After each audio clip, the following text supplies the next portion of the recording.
یسوع کے نام میں سب کو سلام۔ تو جے یسوع دی، ہرشا یسوع دی۔ دوستو آج وہ دن ہے 2000 سال پہلے یسوع مسیح اس دنیا میں آیا، آ کر اس نے تربیت لوگوں کی شفا دی، بیماروں کو ٹھیک کیا، مردوں کو زندہ کیا اور مختلف بیماروں کو ٹھیک کیا، بدروؤں کو نکالا، بہت سے معجزے دکھائے۔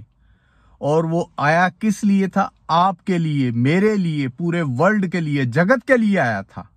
اور آ کے دیکھیں دوستو، وہ بے عیب برا تھا، گناہگار لوگوں نے اسے پکڑ کے صلیب دیا، کروس پہ چڑھایا، کیونکہ باپ نے بیٹے کو بھیجا تھا کہ لوگوں کو پیار سکھائے، لو سکھائے اور ان کے لیے کروس پہ جان دے۔ کیونکہ اس سے پیچھے چلے جائیں تو نوح کے زمانے میں بھی جو اس ٹائم برائی تھی وہ نوح کے زمانے میں بھی تھی، اور آج کل کے جب جسٹ ناؤ اس وقت میں بھی وہی برائی ہے۔ پر دوستو مسیح کا ایوری ایئر یہ ڈے آتا ہے کہ مسیح کا جی اٹھنا، مردوں میں سے جی اٹھنا، اور وہ جلالی اور نور تھا، اور وہ ہر جگہ ہے کیونکہ اس نے آپ کے لیے پرائز پے کی تھی کروس پہ۔ تو دوستو جو اسے قبول کرتا ہے وہ ہمیشہ کی زندگی پاتا ہے، جو اسے قبول نہیں کرتا، صرف اس کا ڈے سیلیبریٹ کرتا ہے، اس سے توبہ کر کے اپنے گناہ نہیں بخشاتا، تو دوستو وہ نقصان اٹھائے گا، کیونکہ وقت بہت نزدیک ہے۔ یسوع آنے والا، یسوع کی پہلی آمد ہوئی تھی، پہلی آمد کے بعد یسوع کو دیکھیں صلیب پہ بھی چڑھایا گیا، 3 دن کے بعد یسوع پھر جی اٹھا۔ 40 دن تک وہ اسرائیل میں مختلف جگہ میں سب کو نظر آتا رہا، اور دوستو اب وہ اس ٹائم پھر وہ آسمان پہ چلا گیا، اور اب وہ آنے والا ہے۔ وہ ٹائم کو کوئی بھی نہیں جانتا، ایون کہ جیزس بھی نہیں جانتا، وہ صرف باپ جانتا ہے، گاڈ۔ اور وہ ٹائم بہت نزدیک ہے، نہ آپ جانتے نہ میں جانتے، وہ ٹائم ہونے والا ہے۔ اور اس ٹائم سے پہلے جو اسے قبول کریں گے تو دوستو وہ تو بچ جائیں گے، جیسے نوح کی کشتی میں جو بچے تھے۔ تو جنہوں نے قبول نہیں کیا نا اس کو، تو جیسے وہ نوح کی کشتی کے باہر جب ڈوبے تھے، مرے تھے، چیخے تھے، چلائے تھے، گڑگڑائے تھے، پر ٹائم اوور ہو گیا تھا، نوح نے ڈور کلوز کر دیا تھا، اور بارش اور سمندر کے سوتے، آسمان کا پانی، سب چیزوں کو بہا کے تباہ و برباد کر دیا۔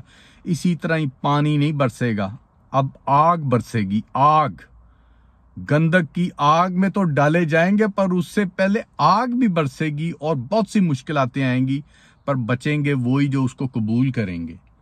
وہ ابد کی زندگی پائیں گے، زندگی کا سکون اور زندگی کا تاج پائیں گے، پیراڈائز کی نیشنلٹی پائیں گے۔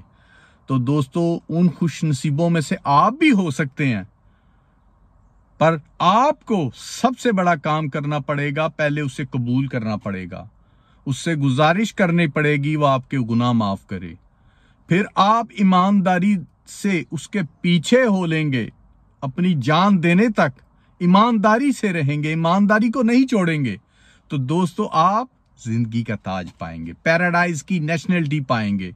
اور جو یہ نہیں کریں گے، ابھی انتظار میں رہیں گے کہ تھوڑی دولت کٹھی کر لوں، تھوڑی بےایمانی کر لوں، تھوڑے فراڈ کر لوں، تھوڑی زناکاری کر لوں، تھوڑی کرائم کر لوں، تو دوستو ان کا پھل ان کو کیا ملے گا؟ گندک کی آگ جو جسموں کو جلاتی رہے گی، پیڑیں دیتی رہے گی، مرنے نہیں دے گی، کہ یہاں پہ تو موت ایک ہی دفعہ آ جاتی، بس ختم تھوڑی دیر میں، وہاں گڑگڑانا، رونا، چلانا، دانت پیسنا ہوگا۔ تو دوستو آپ کے لیے ابھی بھی ٹائم ہے کہ ان 2 رستے ہیں، ایک آپ کو پیراڈائز کی طرف لے جائے گا، دوسرا آپ کو ہل کی طرف لے جائے گا، گندک کی آگ کی طرف، جہاں آپ کو جلنا اور رونا چلانا ہوگا۔ تو دوستو یہ آپ پہ ہے کہ آپ کیا چاہتے ہیں، کیونکہ جو اچھائی اپنائے گا اس کے لیے اچھائی ہی ہو جائے گی، جیسے بائبل مقدس فرماتی ہے کہ جو اچھے ہیں وہ اور اچھے ہو جائیں گے، جو برے ہیں وہ بد سے بدتر ہوتے جائیں گے۔ تو دوستو آپ کے پاس ابھی بھی ٹائم ہے، آپ دیکھ رہے ہیں 2 رستے ہیں، ان میں سے چوز کریں اور اپنی جان بچائیں۔ پریز دی لارڈ، ہیلیلویا۔